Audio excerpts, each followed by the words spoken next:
Hello भाई, नमस्ते। कैसे हैं आप सभी लोग? और बहुत अच्छे होंगे।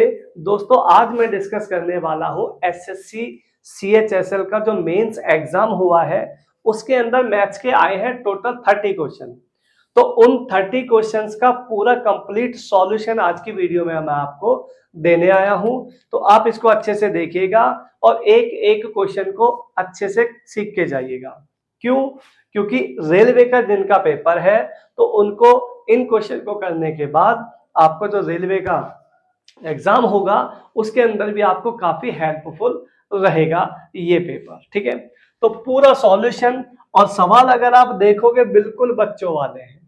ठीक है, कुछ सवाल तो ऐसे ही हैं कि जिनके अंदर 10 से 15 सेकंड में ही खेल खत्म हो जाएगा। ठीक है, तो आप उनको देखिएगा, बिल्कुल जहर तरीका लेके मैं आपके लिए आज आया हूं।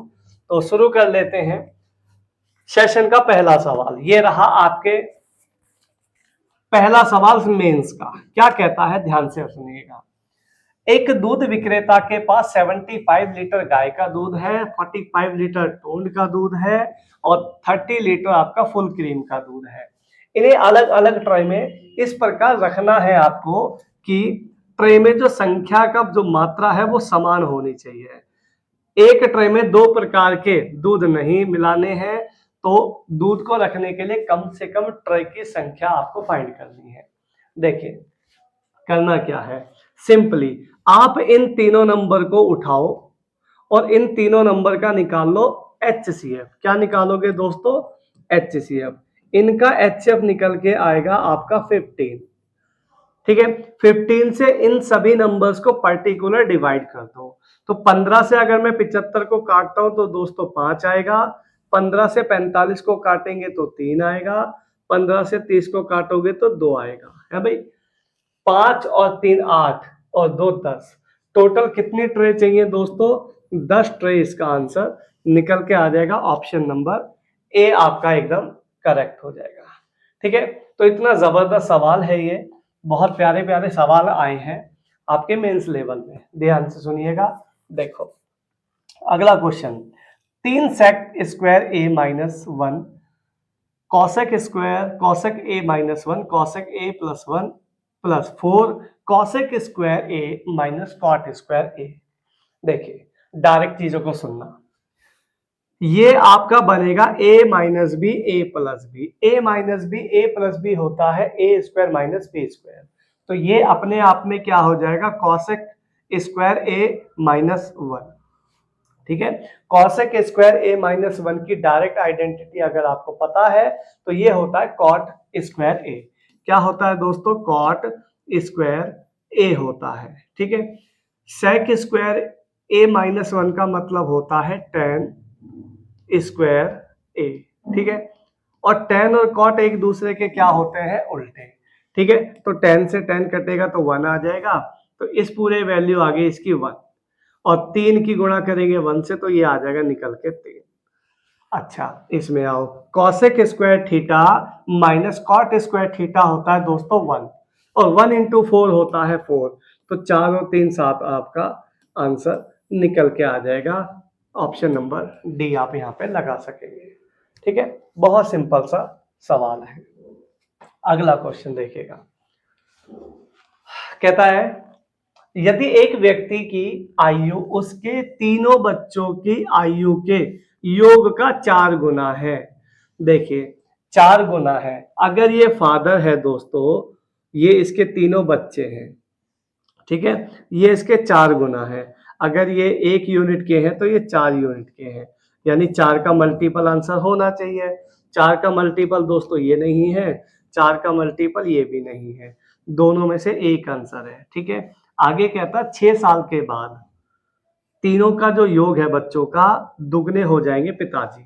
अच्छा, 6 साल के बाद मान लो मैंने यहां से ऑप्शन उठाया बी, जीरो वाला हम ऑप्शन हमेशा लेके चलते हैं। अगर मैंने उठाया 60 तो 60 में 6 साल बाद का मतलब हो जाएगा दोस्तों 66 साल। है भाई, तीनों बच्चों का योग जो आज है वो 15 रहेगा, क्योंकि ये 4 के हैं तो ये 60 का है ना, ये 4 यूनिट 4 गुना है, तो ये 60 के हैं तो वो 15 के हैं। अगर 6 साल बाद देखोगे तो 6 या 18 बढ़ जाएंगे। है भाई, 3 बच्चे हैं, 6 साल बाद जाओगे तो 18 बढ़ाना पड़ेगा ना, तो ये 18 बढ़ाओगे किसके अंदर, 15 के अंदर, क्योंकि इनिशियल वैल्यू इनकी 15 थी, 15 और 18 हो जाएगा 33। देखिए डबल भी हो गया, तो 6 साल बाद डबल भी हो गया और इनिशियल में 4 गुना भी था। यही आपका आंसर हो जाएगा ऑप्शन नंबर बी। क्लियर दोस्तों? आइएगा अगला सवाल देखते हैं। एक घन का पृष्ठ क्षेत्रफल 1728 है और इसका आयतन क्या होगा। देखिए अगर पृष्ठ क्षेत्रफल टीएसए की बात करते हैं, टोटल सरफेस एरिया की बात करते हैं, तो ये होता है दोस्तों 6a²। ये आपको गिवन है 1728। आप इसको पूरा कैलकुलेट भी कर सकते हैं, लेकिन आपको चाहिए दोस्तों a क्यूब। आप यहाँ पे एक चीज का ध्यान दें, अगर यहाँ पे a का स्क्वायर है और यहाँ पे a की क्यूब है, तो जो जिस नंबर का यहाँ पे स्क्वायर हुआ होगा उसी नंबर का यहाँ पे क्यूब होगा, है ना। यानी 1728 का मल्टीपल आंसर आना चाहिए, है कि नहीं। तो 1728 का मल्टीपल देखेंगे तो ये तो नहीं है, 28 दूनी 56 और 17 दूनी 34। ऑप्शन नंबर बी यहाँ पे हो सकता है।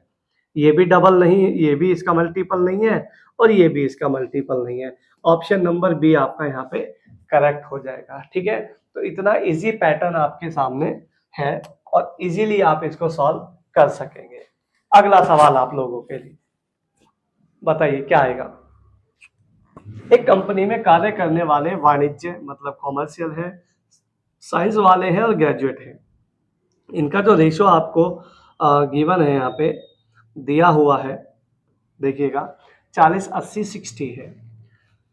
पाई चार्ट में इसको आपने दर्शाया गया है। तो जो वाणिज्य वाले हैं, कॉमर्शियल वाले, उनका आपको संगत कोण बताना है, एंगल बताना है कितना डिग्री आएगा।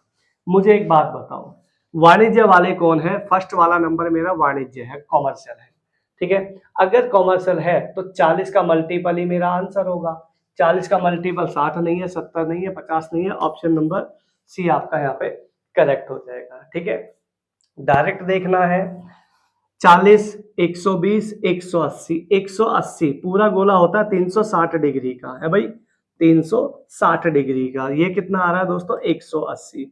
180 को काटोगे 2 पर तो ये आएगा 1 यूनिट की वैल्यू 2 डिग्री, तो 40 की आ जाएगी 80 डिग्री। तो वही 80 डिग्री आपका डायरेक्ट आ सकता है, कोई प्रॉब्लम इसमें नहीं होनी चाहिए किसी भी बच्चे को।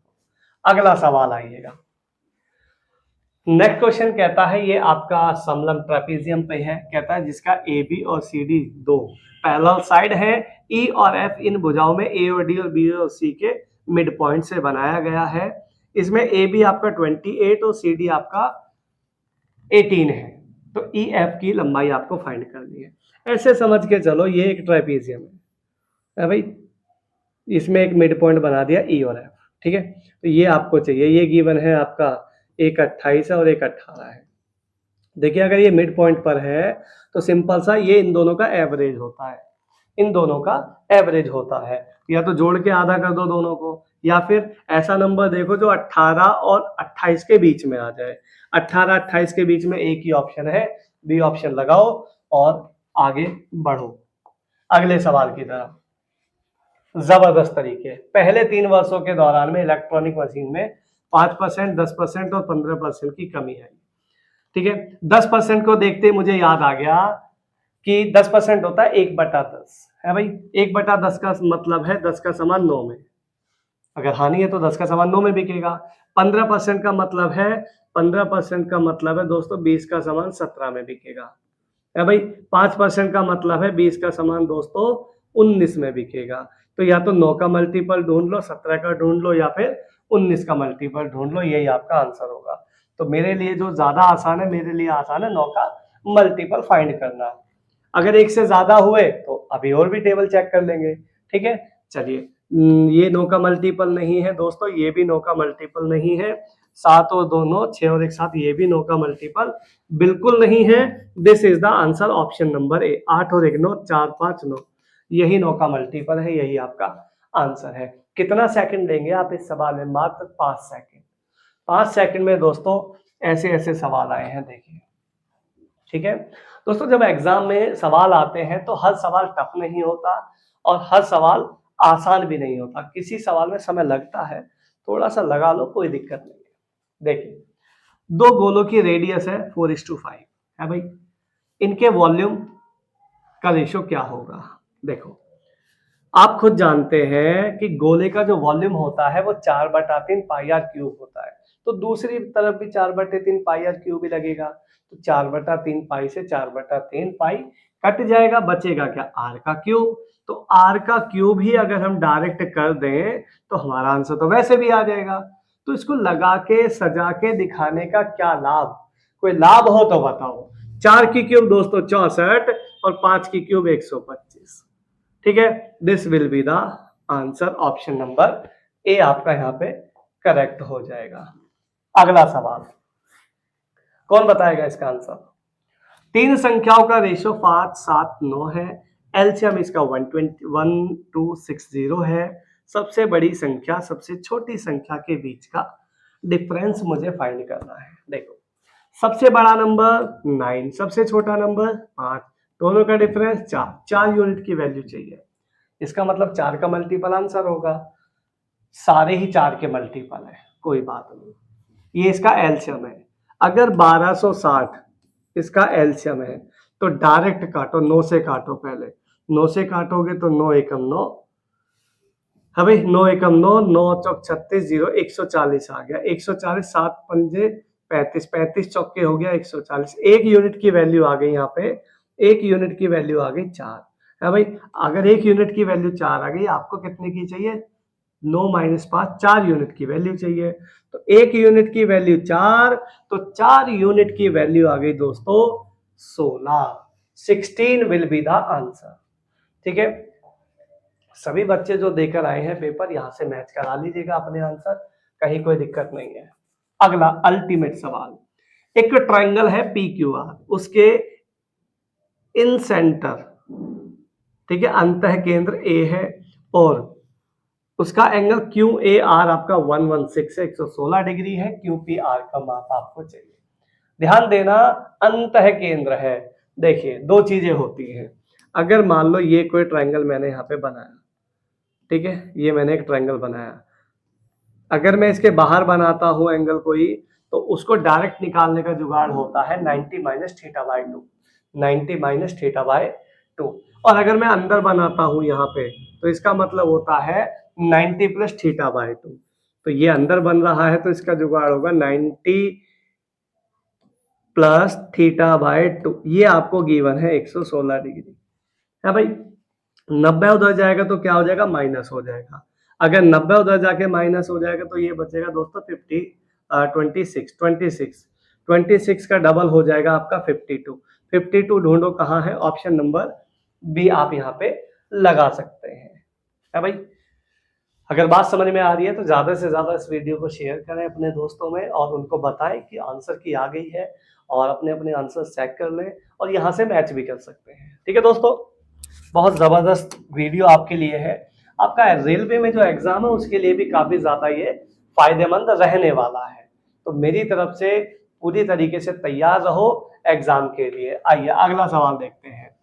11 परिणामों का एवरेज है 59, कह रहा 10 का 58, कह रहा 11वां परिणाम क्या होगा? देखिए एवरेज पहले कितना था 59, आज कितना है 58, तो ये 58 संभाल के लिख लो, यही हमारे पास काम की चीज होती है, ठीक है, बाद वाला एवरेज, ठीक है। अगर हम एवरेज बाद वाला लेते हैं तो बच्चे पहले वाले लेते हैं, तो बच्चे लेंगे हम 11 इंटू एवरेज में कितने की कमी? 1 की कमी, 1 की कमी तो 11 एकम 11, 11 इसमें ऐड कर दो, आपका उत्तर आ जाएगा दैट इज 69। आंसर विल भी निकल के आ जाएगा 69, ऑप्शन नंबर डी आपका यहाँ पे करेक्ट हो जाएगा, ठीक है। तो याद रखना, औसत बाद वाला और बच्चे पहले वाले। एक सवाल और आया है, आगे आगे दिखाई देगा आपको जब आएगा, तो फिलहाल सवाल आपके सामने कहता है 2z - 5y का स्क्वायर प्लस में 5z प्लस में 2y का स्क्वायर माइनस में 225z स्क्वायर की वैल्यू आपको फाइंड करनी है। देखो अगर आप इसको बेसिकली सॉल्व करते हो तो वैसे तो 100 टाइम लगेगा, इसका स्क्वायर खोलो, उसका स्क्वायर खोलो, फिर माइनस करो। आप एक चीज समझो, सब जगह y है तो y को हम एक काम करते हैं, y है तो z को 0 कर देते हैं। आप बताओगे Z0 हो गया, ये 0 हो गया तो ये खत्म हो गया, Z0 हो गया ये भी खत्म हो गया, Z0 हो गया ये भी खत्म हो गया, तो बचा क्या 5y, 5 का स्क्वायर 25, 25 यानी पॉजिटिव 25 और पॉजिटिव 4, तो 25 4 29y स्क्वायर। 29y कहाँ कहाँ है, एक तो इसके अंदर नहीं है, एक इसके अंदर नहीं है, दोनों में से एक आंसर है। ठीक है, चेक करते हैं। अब हम z को 0 कर लेते हैं, y को 0 कर लो, y 0 करोगे तो ये खत्म, y 0 करोगे ये खत्म, तो ये हो जाएगा 2 का स्क्वायर 4, 5 का स्क्वायर 25, 25 25 जेड स्क्वायर से 25 जेड स्क्वायर कैंसिल आउट हो जाएगा, 2 का स्क्वायर पॉजिटिव 4 बचेगा, पॉजिटिव 4 ये रहा, this will be the answer. Ultimate tricks है दोस्तों, अल्टीमेट। देखिए संदीप एक ओवरकोट को 8,540 रुपए में बेचकर 22% का प्रॉफिट कमाता है। ओवरकोट का सीपी आपको फाइंड करना है। दुनिया भर के तरीके हैं, दुनिया भर के, ठीक है, जहां से ज्यादा आसानी से डायरेक्ट दिख जाए वो हमारा आंसर होगा। देखिए यहाँ पे ये दोनों ऑप्शन बाद में देखें, 7,000 मान लो, 7,000 का हम 22% निकालेंगे, 22 सत्ते 154, 1540, 7,000 में 1540 जोड़ के देखो, ये आ गया आंसर 8,540, तो आ गया सी ऑप्शन।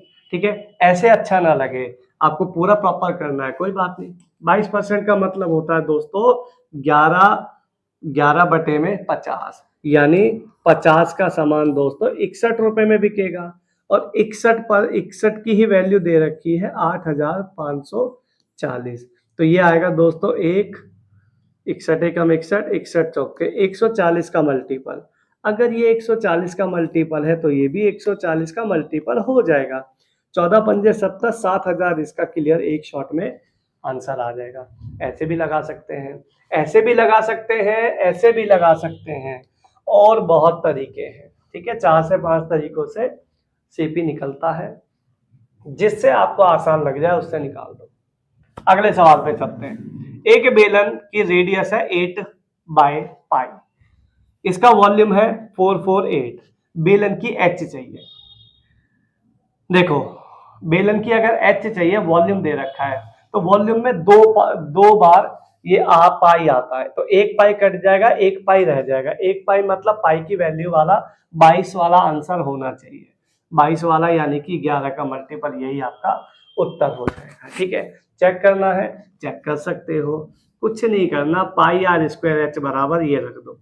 ठीक है, तो पाई आर स्क्वायर मतलब कितना, 8 का स्क्वायर 64, और ये हो जाएगा पाई का स्क्वायर, इनटू हो जाएगा एच बराबर आ जाएगा आपका 44 दोस्तों 8। ठीक है, एक पाई इससे कट जाएगा, पाई की वैल्यू होती है दोस्तों 22/7, 7 ऊपर चला जाएगा, 64 सत्ते होता है 448, 448 से 448 खत्म, एच की वैल्यू आ गई 22, एच की वैल्यू क्या आ जाएगी दोस्तों 22, तो 22 इसका करेक्ट आंसर वैसे भी हो जाएगा। तो कोई इसमें टेंशन वाली इतनी खास बात है नहीं जितनी आप टेंशन लेते हैं। ठीक है, बच्चे रेडियस को देख के टेंशन में आ जाएंगे, तो टेंशन किस बात की है भाई, पेपर देना है, टेंशन का ही की है। आओ जरा 2400 मीटर की दौड़ में अगला सवाल, तरुण हरि को 60 सेकंड की शुरुआत देता है। मतलब तरुण कहता है हरि से कि भाई मैं यहाँ खड़ा हूं और तू एक काम कर, तू दौड़ना शुरू कर, मैं तेरे 60 सेकंड बाद दौड़ूंगा, 1 मिनट के बाद, यानी 1 मिनट तो वहां बचा लिया तरुण ने, है भाई। आगे चलते हैं, फिर भी 40 सेकंड से उसे हरा देता है, मतलब 40 सेकंड पहले ही वो वहां पे पहुंच जाता है, तो 40 सेकंड वहां पे बचा लिए, है ना, उसे हरा दिया, तो 40 सेकंड उसने वहां बचा लिए। तो कहने का मतलब है 60 और 40 100 सेकंड, 100 सेकंड वो कम दौड़ा है। कौन, तरुण, किसके मुकाबले, हरि के मुकाबले। आगे चलो, कहता है हरि की चाल 6 है, अगर हरि की चाल 6 है तो हरि को कितना समय लगेगा, जरा चेक करो, 6 से काटो, 6 चौक 24, 400 है भाई, 400 सेकंड लगे हैं किसको, हरि को, तो तरुण को कितने लगे होंगे 100 सेकंड कम, यानी कि तरुण को लगे 300 सेकंड। अब कहता है तरुण का समय नहीं पूछा, तरुण का पूछी है चाल, तो तरुण की चाल आएगी दोस्तों, ये आएगा 2400। तो 3 से 3 काटोगे इसको तो 3 अट्ठे 24, 8 मीटर प्रति सेकंड आपका आंसर आ जाएगा एक ही शॉट में। बोलो दोस्तों, मजा आ रहा है ना? आगे चलते हैं। ए, बी और सी ने साथ मिलकर काम को शुरू किया है। ए ने लगाए 12 महीने के लिए 700 रुपए, 3 जीरो काट लो, यहाँ भी और यहाँ भी, ठीक है, खत्म हो गया। ए ने लगाया, ए यहाँ पे बनाते, ए बी सी। ए ने लगाए कितने? ए ने लगाए 12 महीने के लिए 7, तो 12 सत्ते हो गए दोस्तों 84 है भाई, 12 सत्ते 84। बी ने लगाए 10 महीने के लिए 8 रुपए, तो 12 अट्ठे हो गया दोस्तों 96।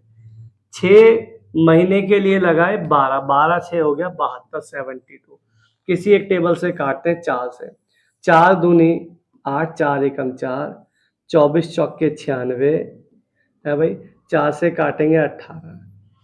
आपको क्या चाहिए? आपको चाहिए सी का हिस्सा दोस्तों, आपको चाहिए सी का हिस्सा। तो सी का हिस्सा मतलब ये रहा, 18 का मल्टीपल आंसर होगा, 18 का मल्टीपल एक ही ऑप्शन है, ये रहा। तो क्या टेंशन लेनी इसमें इतनी, काटो बांटो, जरूरत क्या है मुझे बताओ भाई। आवश्यकता है तो कर लो, आपके पास समय फालतू है तो, मेरे पास तो है नहीं। आओ जरा, बोर्ड मास का सिंपल सा सवाल है, बताइए कौन बच्चा इस सवाल को करके देगा मुझे। बिल्कुल अल्टीमेट सवाल है दोस्तों।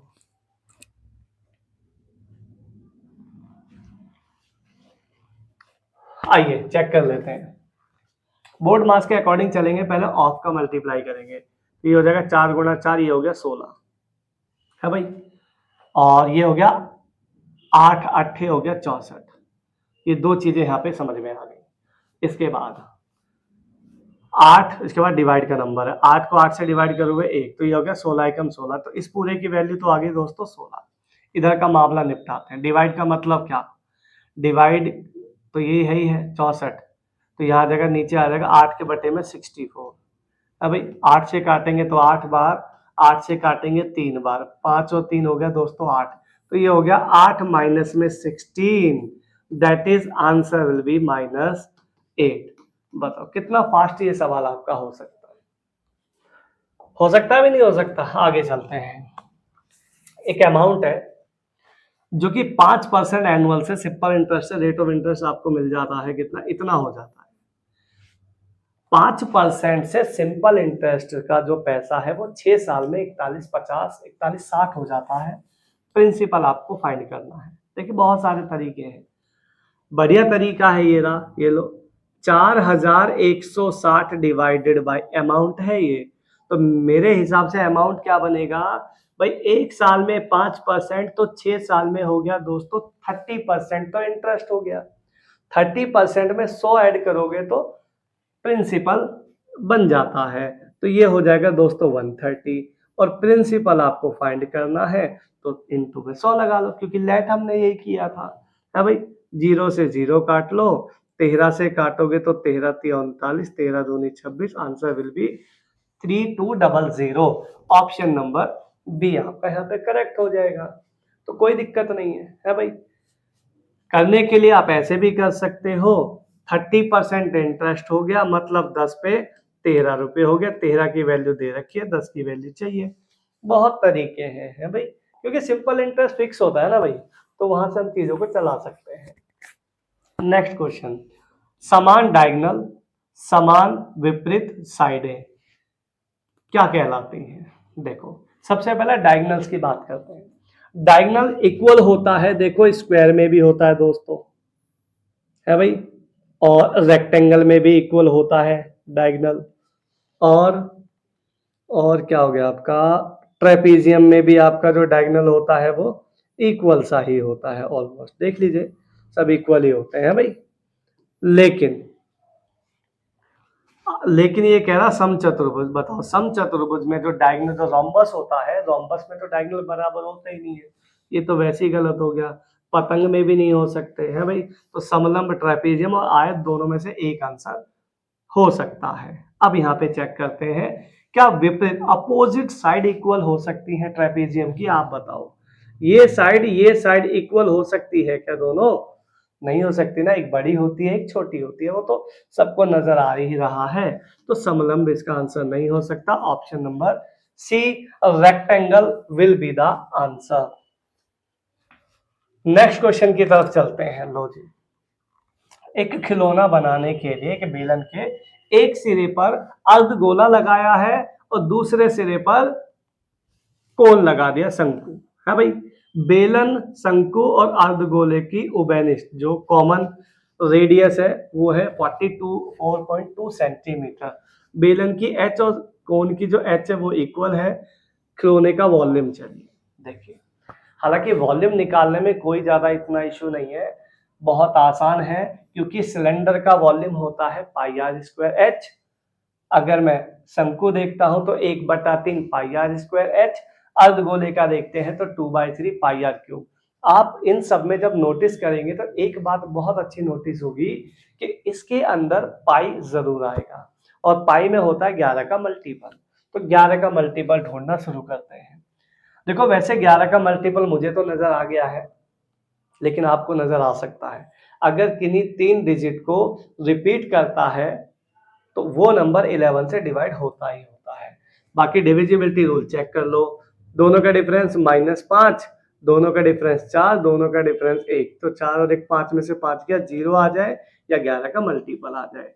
या फिर ऐसे भी चेक कर सकते हैं, देखो 8 और 5 13 माइनस 8 3 11, इसका डिफरेंस नहीं आएगा, ना 0 आएगा ना 11 का मल्टीपल आएगा, तो ये तो आंसर नहीं है। इसे चेक करो, 5 2 7 6 13 और 5 2 7 7 14, ये भी नहीं आएगा। 5 3 8 6 14, ये भी नहीं है। आपको डायरेक्ट देखने से पता चल जाएगा। ऑप्शन नंबर डी लगाना है। कुछ भी बनाने की जरूरत नहीं है कि भाई ये बेलनाकार है भाई, ऊपर से आपने शंकु बना दिया है, नीचे से ये अर्धगोला चिपका दिया है, दोनों का बराबर है, कुछ नहीं करना यार। 11 का मल्टीपल ढूंढो, खेल खत्म। ठीक है, अगला क्वेश्चन देखते हैं। रत्नेश और विनीत बारी बारी से एक दिन छोड़कर एक दिन काम करते हैं। रत्नेश पहले काम को शुरू करता है, संपूर्ण काम को 54 से ही 3/4 दिनों में पूरा कर सकता है, पूरा हो जाता है। रत्नेश अकेला उस काम को 48 दिनों में पूरा कर सकता है। विनीत उस काम को अकेले कितने दिन में पूरा करेगा? ठीक है, बहुत जबरदस्त सवाल है। ये सवाल कह सकते हैं कि ये अच्छा सवाल, ये हर किसी बच्चे से होना थोड़ा मुश्किल है। देखो, इसके लिए मेहनत चाहिए। जब बारी बारी से काम होता है तो एक काम यहाँ पे बहुत आसान होता है। क्या? सुनो, एक तरफ रत्नेश रखो, एक तरफ विनीत रखो, है भाई। एक तरफ रत्नेश हो गया, एक तरफ विनीत हो गया। टोटल काम है 54 से ही 3/4, पूरा काम इतने दिनों में खत्म हो गया। तो आप इनको दोनों को आधा आधा करके बराबर कर लो। लेकिन यहाँ एक चीज ध्यान रखना, काम को कौन शुरू कर रहा है दोस्तों? रत्नेश। तो इसका मतलब रत्नेश जो है ज्यादा काम करेगा अकॉर्डिंग टू विनीत के। ठीक है, तो फिर हम क्या करते हैं, यहाँ पे आर को ले लेते हैं, दोनों को, इसको विनीत को कर देते हैं 27 और इसको कर देते हैं 27 सहित 3/4। तो दोस्तों ये कुल मिला के आ जाएगा 27 चौके 108, 108 प्लस 3 111/4 आ जाएगा ये। ठीक है, ये विनीत 27 और आर रत्नेश जो है 111/4 दिन। अच्छा, आगे चलते हैं। तो ये जो दिन है इनको हम काम मान लेते हैं। क्या मान लेते हैं? काम। तो 11/4 काम को 48 दिन में अगर पूरा किया है रत्नेश ने, तो कितना भाग काम किया होगा चेक करते हैं। 111/4 काम को 48 के हिसाब से कराओगे तो ये आ जाएगा, 3 से काटोगे 37, 3 से काटोगे 16, 16 गुणा 4 64, यानी 37/64 काम यहाँ पे हो गया। ये इसको किसने किया? रत्नेश ने। 64 में से 37 काम रत्नेश ने किया है, तो बाकी कितना बचा? 64 माइनस 37 आ गया 27। तो 27 काम को किया है विनीत ने कितने दिनों में? 64 दिनों में। बराबर रख दो, 27 से 27 कट गया, आंसर विल बी 64। 64 आपका करेक्ट आंसर हो जाएगा। तो ये बहुत जबरदस्त सवाल था, ये कह सकते हैं कि ये मेंस लेवल का सवाल है भाई, लेकिन इसको नहीं कह सकते ये मेंस लेवल का सवाल नहीं है। आइए चेक करते हैं। 2800 रुपए को 15%, 8%, 5% की 3 सिंगल डिस्काउंटों पे बेच दिया जाता है। वस्तु का क्रय मूल्य आपको फाइंड करना है। ठीक है, विक्रय मूल्य सेलिंग प्राइस। देखिए मेरी बात सुनिए, आप इसमें देखिए 10 तो आया नहीं है, 10 आ जाता तो थोड़ा आसान हो जाता, 10 पे 9 कर लेते हैं। इसको चेक करें, 15% होता है कितना, 3/20, यानी 20 का सामान 17 में बिकेगा। 17 का मल्टीपल ढूंढना भी आपके लिए पॉसिबल नहीं है। इसमें डिजिटल सम का यूज करके देखते हैं, वहां मजा आएगा। सामान है दोस्तों 2800 रुपए का, कितने का, 2800 रुपए का, इनटू पहला डिस्काउंट 15%, तो चीज मिली होगी 85%, मतलब 0.85। दूसरा 8% यानी 92.92। दूसरा 5% मतलब 0.95। यहाँ डिजिटल सम लगाते हैं, 8 और 2 10 का डिजिटल सम 1 हो गया है भाई, 10 का डिजिटल सम क्या हो गया, 1 हो गया। 8 5 13, 13 का डिजिटल सम 4 हो गया। 9 कैंसिल हो गया, इसका 2 आ गया, 9 कैंसिल हो गया, 5 हो गया। 5 दूनी 10 चौक 40, 40 एकम 40, यानी डिजिटल सम आ रहा है दोस्तों 4। क्या आ रहा है, 4। अगर डिजिटल सम 4 आ रहा है तो चेक करो, 9 हो गया, 8 और 1 9 कैंसिल हो गया, इसका डिजिटल सम 2 आ रहा है। 9 दोनों कैंसिल, 7 दोनों, इसका डिजिटल सम 7 आ रहा है। ठीक है, 8 और 1 9, 2 और 2 4, इसका डिजिटल सम 4 आ रहा है। और 9 6 3 9, 5 2 7 और 1 8, इसका डिजिटल सम 8 आ रहा है। Answer will B D. जबरदस्त तरीका है, ये लगाओ, ये मजा है। ठीक है, ऐसे ही चीजों को सीखना है। दिमाग एग्जाम में चारों तरफ घूमना चाहिए। ठीक है, एक पैटर्न लेके चलोगे तो एग्जाम वाला फंसा देता है कैलकुलेशन में, तो उससे निकलने के लिए आपको चीजों को अलग अलग तरीकों से करके देखना पड़ता है। आइए, एक राशि साधारण ब्याज पे 4 वर्ष में 40% है। अब 4 साल में 40 है तो 1 साल में 10% नहीं हो गया रेट ऑफ इंटरेस्ट। 4 साल में कंपाउंडेड पूछ रहा है। अब तो 4 साल में क्या लगाते हो, 4 साल में लगाते हैं 4 6 4 1 है भाई।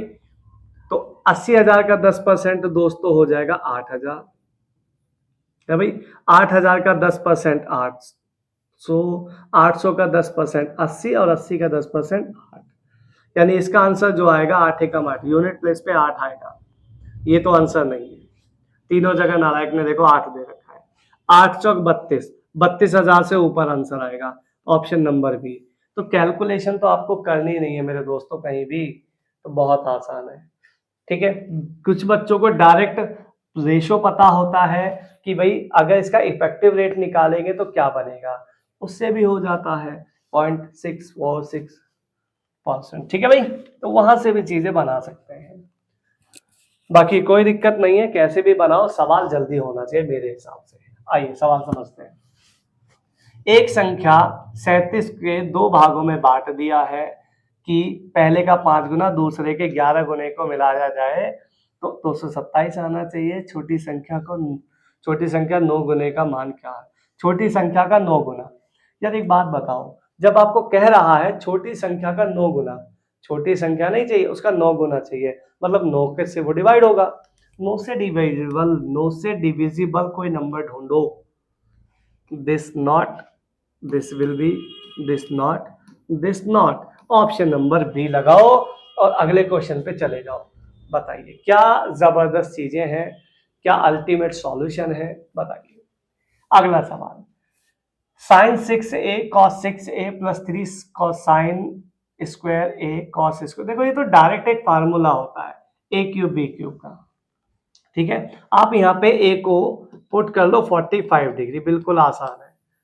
तो ये तो डायरेक्ट एक आइडेंटिटी है, तो cos स्क्वायर थीटा और साइन स्क्वायर थीटा प्लस 1 होता है, बराबर 1 होता है, तो डायरेक्ट ही 1 आ गया। ये तो इसकी तो टेंशन ही खत्म हो गई। इसको पकड़ो, साइन 45 cos 45, तो साइन 45 ये आपका हो गया साइन cos 45 √2, ये तो कैंसिल हो गया cos और साइन है भाई, दोनों खत्म ही हो गए, 1 हो जाएगा। और इसके बाद क्या बचा, ये 1 बचा, यहाँ पे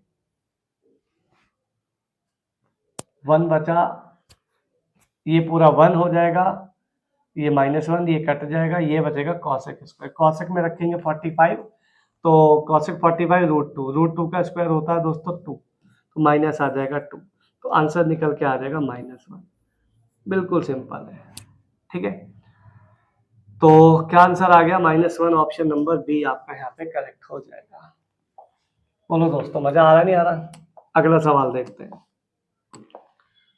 अगला सवाल कहता है कि परिवार में 7 भाई हैं, उनका जो ओवरवेट है, जो वेट है वो ये है, इनकी माध्य का चाहिए, मीडियन चाहिए।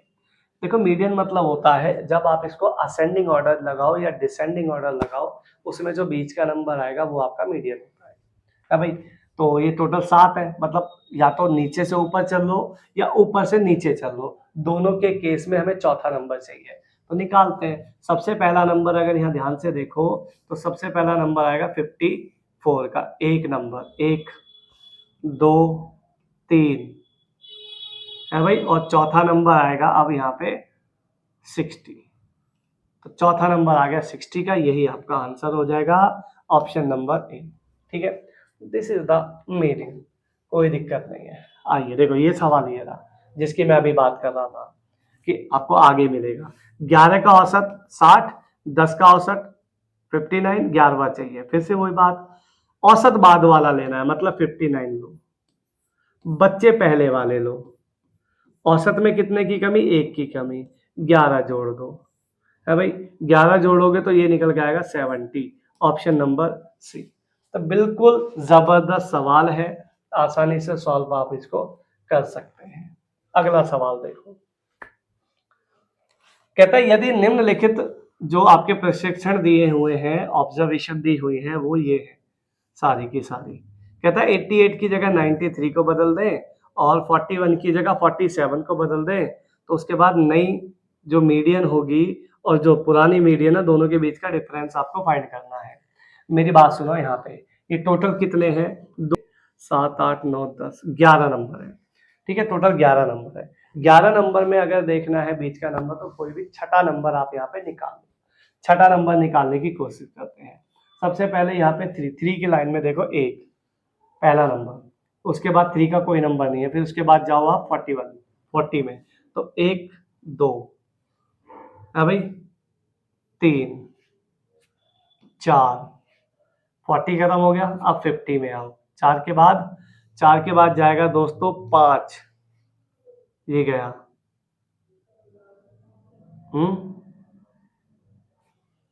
और छठा ये चला गया।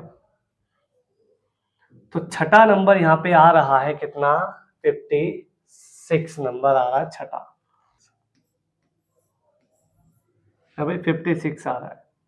अगर ये 56 आ रहा है तो अब वो कह रहा है कि 41 की जगह क्या रख दिया, 88 की जगह 93, तो 88 जो 93 रखा वो तो इसके बाद आएगा, इसके बाद ये तो फिर भी बीच में ही रहा ना, इसकी तो दिक्कत नहीं है। इसके बाद के इंटरचेंज कर लो, इसकी जगह ये रख दो, इसकी जगह ये रख दो, कोई फर्क ही नहीं पड़ेगा, है भाई। इसके बाद यहाँ पे आगे देखते हैं, 41 की जगह 47, तो 41 47 यहाँ आपस में चेंज हो जाएंगे, तो बीच में फिर भी यही रहेगा। तो आंसर तो नई मीडियम और पुरानी मीडियम में जो डिफरेंस रहेगा वो 56 माइनस 56, अर्थात ऑप्शन नंबर बी 0 आपका आंसर हो जाएगा, ठीक है दोस्तों। तो बहुत इजी सवाल है। अगला सवाल देख लेते हैं। कहता है एक पासे को 2 बार फेंका जाता है। एक पासे में, एक पासा 6 साइड होती है, 2 बार फेंकोगे तो 6, एक 6, दूसरी एक बार में 6 रिजल्ट, दूसरी बार में 6, यानी 36। 3 बार फेंकते तो एक बार 6, 6 का क्यूब 216 हो जाता। इसका मतलब 6 नीचे 6 का मल्टीपल जरूर आएगा। 5 आने की प्रोबेबिलिटी आपको बतानी है, 5 बार चित हेड आने की। तो देखो सिंपल सी बात है, सिक्के के प्रत्येक बार चित आने की, 5 आने का बताना, ये कॉइन्स नहीं है, ये थोड़ा मिस है। 5 आने की प्रोबेबिलिटी बतानी है, मतलब 6 का मल्टीपल मेरा आंसर होगा। 6 से कटने वाला नंबर 6 चौक 24, 6 48, ऑप्शन नंबर यहाँ पे सी आप यहाँ पे लगा पाएंगे, ठीक है। ये थोड़ा सा मिस हो गया, इसको थोड़ा देख लेना। आगे चलते हैं, क्वेश्चन नंबर अगला। 5 पूर्णांकों का लास्ट सवाल है ये।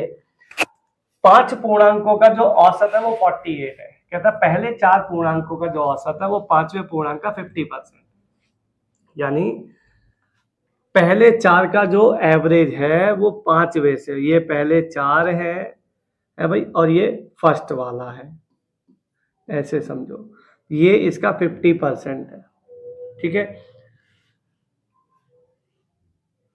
5वें का 50%। अगर ये 2 यूनिट का है तो दोस्तों ये 1 यूनिट का होगा, है भाई। 5वां पूर्णांक ज्ञात करना है, तो 5 का जो एवरेज है वो कितना है 48, तो 5 का एवरेज 48 है, तो ये हो गया, योग हो जाएगा 48 पंजे, ठीक है, और योग ये हो गया। अब हमें इसका भी योग बनाना है, तो ये योग बनाएंगे तो ये एवरेज कितना ले रहे हैं 4, 1 ले रहे हैं, और ये कितनी संख्या 4, तो ये हो गया 4 एकम 4, 4 प्लस 2 हो जाएगा 6, 6 से काटते हैं तो 1 यूनिट की वैल्यू आ जाएगी यहाँ पे 6 48, 8 पंजे 40 आ गया, है भाई 40। और आपको क्या चाहिए, फर्स्ट 5वां पूर्णांक, यानी ये वाला चाहिए, 5वां है ना ये, 5th वाला, तो 40 दूनी हो जाएगा दोस्तों 80, तो 80 इसका आंसर यहाँ पे आ जाएगा। क्लियर दोस्तों? तो ये कुछ क्वेश्चंस आपके जबरदस्त थे, बहुत अल्टीमेट, आपने इनको सीखा और ज्यादा से ज्यादा इसको शेयर करें, और जिनके क्वेश्चंस कुछ गलत हुए हैं तो चेक करो क्यों गलत हुए हैं, ठीक है। रेलवे में जिनका पेपर है उनके लिए काफी फायदा इसमें रहेगा, सबको इसको शेयर कर लें, ठीक है, और ऐसे ही जी जान से मेहनत करते रहें। तो मिलेंगे आपको नेक्स्ट किसी वीडियो में, तब तक के लिए मस्त रहिए, स्वस्थ रहिए और जबरदस्त रहिए।